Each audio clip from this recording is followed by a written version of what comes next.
ইলিশ পেতে বাংলাদেশের কাছে ভারতের আবেদন।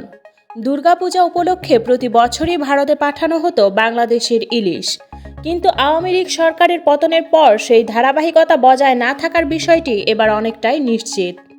এরই মধ্যে বাংলাদেশের পক্ষ থেকে এবার ইলিশ দেওয়া হবে না বলে ইঙ্গিতও দেওয়া হয়েছে। এমন অবস্থায় ভারতের পক্ষ থেকে ইলিশ পেতে আবেদন করে বাংলাদেশের কাছে চিঠি পাঠানোর খবর পাওয়া গেছে।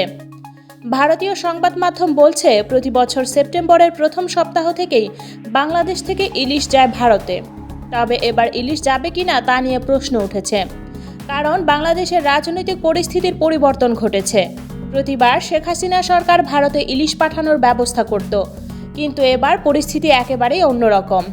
এবার হাসিনা আর সরকারে নেই, তবে এই অনিশ্চয়তার মধ্যেও কিছুটা আশার আলো দেখা গেছে। ফিশ ইম্পোর্টার অ্যাসোসিয়েশন ইলিশ রপ্তানির জন্য আবেদন জানিয়েছে বাংলাদেশ সরকারের কাছে। হিন্দুস্তান টাইমস বলছে, গত 5 বছর ধরে ইলিশ আমদানি হয়েছে বাংলাদেশ থেকে।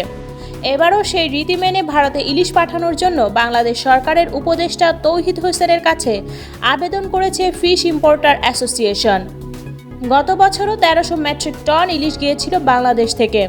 তবে এবার কতটা ইলিশ ভারতে যাবে, আদৌ যাবে কিনা তা নিয়ে এখনও কোনো নিশ্চয়তা মেলেনি। সংবাদ মাধ্যমটির দাবি, অনেকের মতে অন্তর্বর্তী সরকার আসার আগে থেকেই বাংলাদেশে ভারত বিরোধী বাতাস বইতে শুরু করেছিল।